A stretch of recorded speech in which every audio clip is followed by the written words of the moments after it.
इस वीडियो में जानेंगे हम घनाभ, घन और बेलन के बारे में कि ये जो आकृतियाँ होती हैं इनका जो फॉर्मूला होता है वो फॉर्मूला कैसे बनता है। तो सबसे पहले जानेंगे हम घनाभ के बारे में। तो घनाभ कैसी आकृति होती है, जो हमारे पास में मकान बनाने के लिए ईंट होती है उस प्रकार की आकृति होती है घनाभ की। यानी ये लंबाई होती है और कुछ एक चौड़ाई होती है और एक क्या होती है, हाइट होती है। लंबाई ज़्यादा होती है, चौड़ाई कम होती है और हाइट थोड़ी सी इससे भी कम होती है। तो इसका जो फॉर्मूला होता है कि जो इसका संपूर्ण पृष्ठीय क्षेत्रफल, यानी इसको जहाँ जहाँ से टच किया जा सकता है वो जो एरिया अगर निकाले तो उसका फॉर्मूला क्या रहेगा। तो अगर मैं सबसे पहले बात करूँ तो ये जो है ये यहाँ से लेकर के यहाँ तक ये क्या है, इसकी लंबाई है, और यहाँ से लेकर के यहाँ तक ये क्या है, इसकी चौड़ाई है, जिसको मैंने बी से डिनोटेड किया है। और उसके ऊपर इस पॉइंट से लेकर इस पॉइंट तक ये जो ये सारी चीज़ें हैं ये क्या है, इसकी हाइट है। तो सबसे पहले मैं इसके अगर फ्रंट साइड की बात करूँ तो मैं अगर इसको फ्रंट से देखूँ तो मेरे को क्या दिख रहा है, ये दिख रहा है और ये दिख रहा है, ये दिख रहा है और ये दिख रहा है। यानी सिर्फ और सिर्फ एक आयत का आकार दिख रहा है मेरे को अगर मैं इसको सामने से देखूँ। तो ये तो इसकी लंबाई है और ये जो ऊपर की साइड में जा रहा है ये क्या है, इसकी हाइट है। तो अगर मैं इसका क्षेत्रफल निकालूं सिर्फ सामने वाला पोर्शन का, तो इसका क्या फॉर्मूला हो जाएगा। आयत के क्षेत्रफल क्या होता है, लंबाई गुना चौड़ाई। तो इसमें क्या है, ये लंबाई है और ये क्या है, हाइट है। तो L गुना H ये क्या हो जाएगा, इसका सामने वाले का एरिया निकल के आ जाएगा, इस सामने वाले भुजा का एरिया निकल के आ जाएगा। दूसरी बात, अब ये जो फ्रंट से ऐसा दिख रहा है तो सेम टू सेम एरिया इसके पीछे होगा, इसके पीछे वाली साइड में होगा। तो उसको भी क्या, ये भी वो भी क्या हो जाएगा, L इंटू H होगा। तो इसलिए मेरे को इनको लिख रहा हूँ 2L इंटू H जमा। अब देखो मैंने ये सामने वाला एरिया निकाल लिया। अब मैं क्या निकालूंगा, इसका साइड वाला एरिया निकालूंगा। अगर मैं इसको साइड से देखता हूँ तो ये क्या है, इसकी चौड़ाई है और ये क्या है, इसकी ऊंचाई है। तो अगर मैं इसको साइड से देखूंगा तो साइड से मेरे को ये आकृति दिख रही है, यानी एक वर्ग के जैसे दिख रहा है। तो अगर वो इस वर्ग का अगर मैं क्षेत्रफल निकालूं तो क्या हो जाएगा, इसकी भी क्या हो जाएगी, एक लंबाई होती है और एक ऊंचाई होती है। तो सेम टू सेम एरिया इसके पीछे मिलेगा। तो ये भी क्या हो जाएगा, 2 इंटू बी इंटू एच।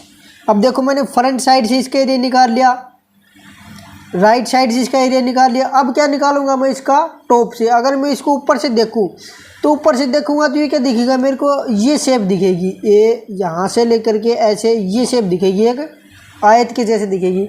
तो इसका अगर मैं क्षेत्रफल निकालूं तो ये कितना है, L है और ये कितना है, B है। तो ये भी क्या हो जाएगा, जमा 2L into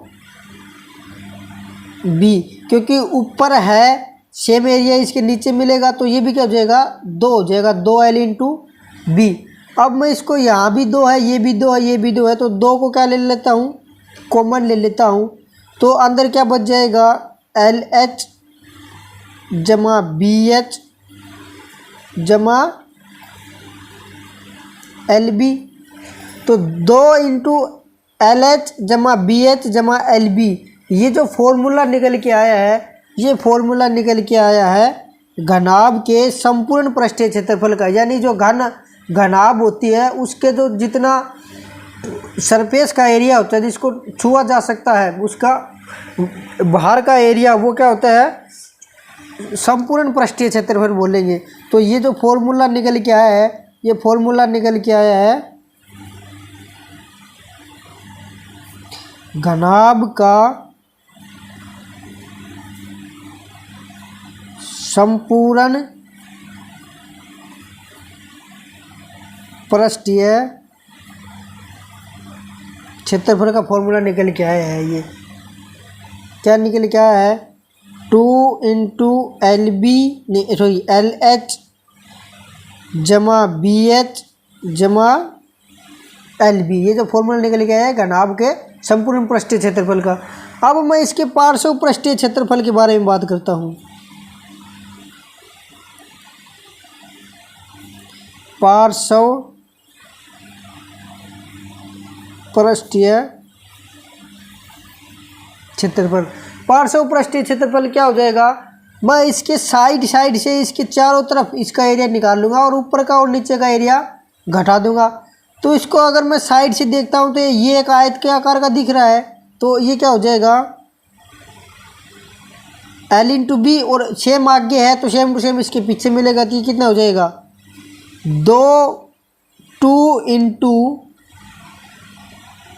L into H जमा 2 इंटू, अब मैं इसको साइड से देखूँ तो ये क्या हो जाएगा B इंटू एच, ये हो जाएगा B इंटू एच, और ऊपर वाला मेरे को लेना नहीं है। क्यों? क्योंकि मैं पार्श्व पृष्ठीय क्षेत्रफल निकाल रहा हूँ।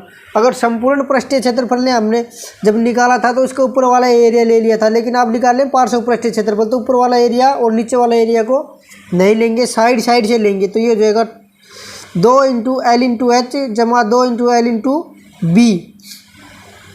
तो ये क्या हो जाएगा, इसमें इन दोनों में 2 है तो 2 को मना जाएगा, तो अंदर क्या बच जाएगा एल एच जमा बी एच।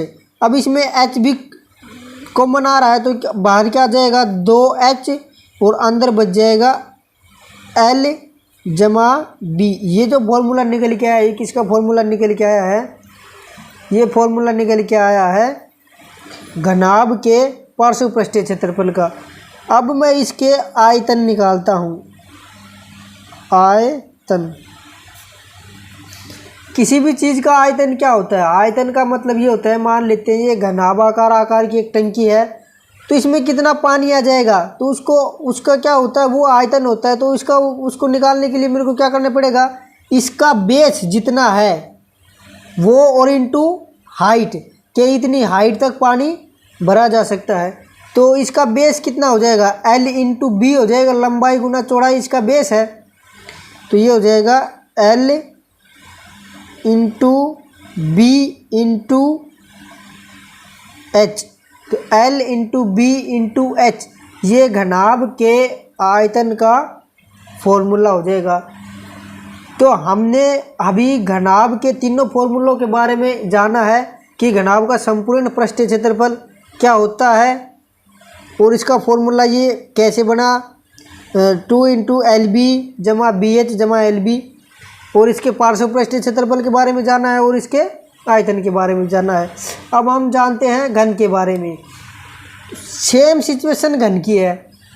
घन में क्या होता है, मान ले जो सेम डिस्टेंस की लंबाई होती है और सेम डिस्टेंस की चौड़ाई होती है और सेम डिस्टेंस की क्या होती है, हाइट होती है। यानी कोई डब्बा होता है वो चारों ओर से चौकोर होता है, तो उसको क्या कह सकते हैं हम, ये घन है।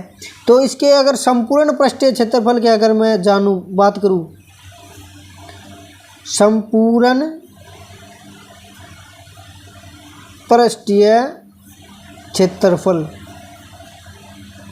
तो संपूर्ण पृष्ठीय क्षेत्रफल क्या हो जाएगा, सामने वाले की अगर मैं इस एरिया की बात करूँ तो ये क्या हो जाएगा ए स्क्वायर। अगर ये सामने ए स्क्वायर है तो इसके पीछे भी क्या रहेगा, ए स्क्वायर ही रहेगा। तो ये क्या हो जाएगा 2 ए स्क्वायर जमा साइड से देखूंगा तो भी यही हो जाएगा 2 इंटू ए स्क्वायर जमा 2 इंटू ए स्क्वायर, क्योंकि ऊपर और नीचे से भी क्या रहेगा ए स्क्वायर रहेगा, तो ऊपर वाला और नीचे वाला को एक ही लिख देंगे हम 2 ए स्क्वायर। अब इसमें 2 कॉमन आ जाएगा और अंदर क्या बच जाएगा ए स्क्वायर जमा ए स्क्वायर जमा ए स्क्वायर। अब इसमें 1 ए स्क्वायर 2 ए स्क्वायर 3 ए स्क्वायर, तो ये हो जाएगा 2 इंटू 3 ए स्क्वायर, और 3 को और 2 से गुणा करेंगे तो ये हो जाएगा 6 ए स्क्वायर। तो 6 ए स्क्वायर ये जो फॉर्मूला निकल के आया है, किसका निकल के आया है, घन के संपूर्ण पृष्ठीय क्षेत्रफल का। अब मैं बात करता हूँ पार्श्व पृष्ठीय क्षेत्रफल।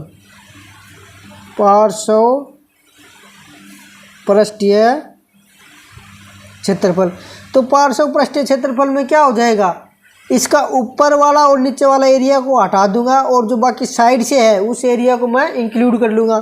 तो साइड से कितना था 2 इंटू ए स्क्वायर जमा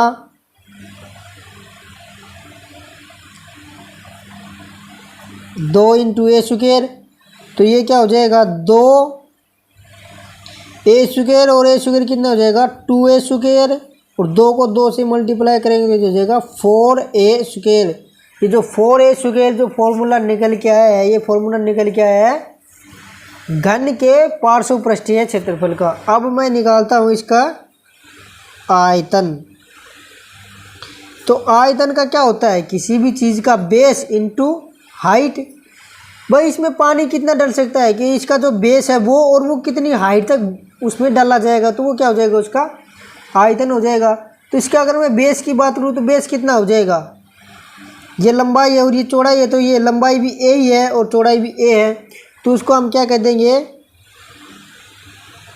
ए स्क्वायर जमा हाइट क्या है, हाइट इसकी ए ही है तो ए होगा। अब ये ए स्क्वायर और ए को करेंगे तो हो जाएगा ए क्यूब, सॉरी ये गुणा है ए क्यूब। तो ये ए क्यूब जो फॉर्मूला निकल के आया है, ये फॉर्मूला निकल के आया है घन के संपूर्ण पृष्ठीय नहीं घन के आयतन का, घन के आयतन का ए क्यूब फॉर्मूला है और घनाभ के आयतन का है L into B into H.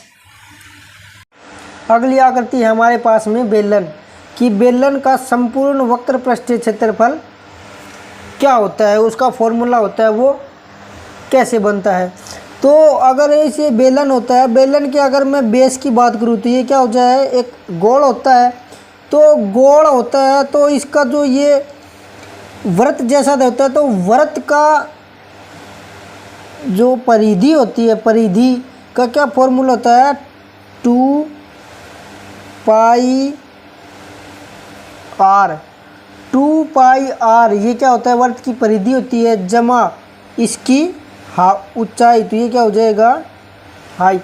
तो 2 पाई आर इंटू एच ये जो फॉर्मूला होता है, ये फॉर्मूला होता है बेलन का होता है, ये वक्र पृष्ठीय क्षेत्रफल का फॉर्मूला होता है। तो ये जो फॉर्मूला निकल के आया है ये हमारे पास में बेलन का वक्र पृष्ठीय क्षेत्रफल निकल के आया है, सिर्फ और सिर्फ वक्र पृष्ठीय क्षेत्रफल। क्यों, क्योंकि हमने इसके चारों ओर सरफेस को इसको मेजरमेंट किया है और इसकी हाइट को, उसके ऊपर वाले हिस्से के और नीचे वाले हिस्से को मेजरमेंट नहीं किया है। अब मैं इसके ये जो फॉर्मूला है किसका है, सिर्फ और सिर्फ वक्र पृष्ठीय क्षेत्रफल है बेलन का। तो संपूर्ण पृष्ठीय क्षेत्रफल क्या होता है, संपूर्ण पृष्ठीय क्षेत्रफल। तो संपूर्ण पृष्ठीय क्षेत्रफल में क्या हो जाएगा, इसके ऊपर वाला ढक्कन और नीचे वाला ढक्कन भी इंक्लूड हो जाएगा, यानी इसको इसका पूरा सरफेस और ऊपर और नीचे वाला ढक्कन भी। तो अगर मैं इसके संपूर्ण पृष्ठीय क्षेत्रफल की बात करूं तो इसका वक्र पृष्ठीय क्षेत्रफल कितना था 2 पाई आर एच जमा इसका ऊपर वाले हिस्से की मैं बात करूं तो ये क्या होता है एक वर्त के साइज का होता है, वर्त के आकार का होता है। तो वर्त का क्षेत्रफल क्या होता है पाई आर स्क्वायर जमा नीचे भी क्या है वर्त है, तो ये भी क्या हो जाएगा पाई आर स्क्वायर। तो 2 पाई आर एच जमा पाई आर स्क्वायर जमा पाई आर स्क्वायर, तो ये हो जाएगा 2 पाई आर एच जमा पाई आर स्क्वायर को ऐड करेंगे तो हो जाएगा 2 पाई आर स्क्वायर। अब 2 पाई आर क्या हो जाएगा, इसमें कॉमन आ जाएगा तो ये यहाँ हो जाएगा 2 पाई आर कॉमन आएगा, अंदर बच जाएगा एच प्लस में आर। तो 2 pi r into h plus r ये फॉर्मूला हो जाएगा बेलन के संपूर्ण पृष्ठीय क्षेत्रफल के। अब मैं बात करता हूँ बेलन के आयतन के फॉर्मूले की। तो किसी भी चीज़ का आयतन क्या होता है, मैंने इनमें भी बताया था कि उसका बेस इंटू हाइट। तो इसका बेलन का बेस का जो फॉर्मूला क्या होता है, एक वर्त का एरिया होता है, तो वर्त का क्षेत्रफल क्या होता है पाई आर स्क्वायर इंटू एच। तो पाई आर स्क्वायर एच ये किसका फॉर्मूला हो जाएगा पाई आर स्क्वायर एच, ये फॉर्मूला हो जाएगा बेलन के आयतन का। तो thank you watching for video.